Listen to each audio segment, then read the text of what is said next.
అట్లాంటి వాళ్ళకి కూడా సమాధానం చెప్పేవాళ్ళు. అప్పుడు జర్నలిస్ట్గా చూసేవాళ్ళు.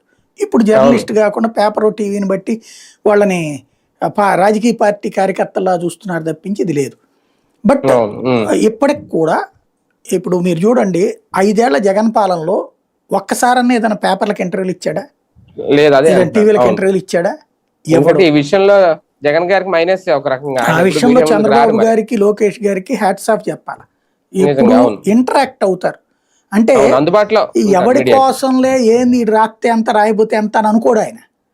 అవకాశం దొరికిన ప్రతి చోట ప్రచారం పొందడానికి తన వంతు ప్రయత్నం తను చేస్తాడు, దానికోసం కష్టపడతాడు. ఇప్పుడు ఒక 3 రిపోర్టర్లు అట్ట ఈనాడు నుంచి ఆంధ్రజ్యోతి నుంచి 3-4 అంటే అంతమందికి కనీసం ఈయన అంత ఫుల్ పేజీ ఇంటర్వ్యూ అంటే కనీసం 1.5-2 గంటల టైం బట్టి ఉంటుంది ఒక్కొక్కరికి. అట్లాగా టీవీ ఛానల్ కూడా ఇచ్చి ఉంటారు. ఒక రోజంతా లేదా 1.5 రోజు. ఇదివరకు నేను కూడా ఇంటర్వ్యూలు చేశాను కదా ఆయన చేసినప్పుడు ఒక రోజంతా మనకి టైం ఇస్తారనమాట. 1 గంట, మళ్ళీ ఒక 10 నిమిషాలు గ్యాప్, 1/4 గంట, మళ్ళీ ఇంకొకళ్ళకి రెడీ, లేదా అక్కడ ఒకళ్ళు రెడీ చేసుకుని ఉంటే ఇక్కడ మనం రెడీ చేసుకుని ఉంచుకోవాలి 4 బ్యాక్గ్రౌండ్లు. ఆయన అంత కష్టపడతారు. మళ్ళీ అక్కడికి వెళ్ళి అందరికీ ఎన్నిసార్లు మాట్లాడతానని అండవు.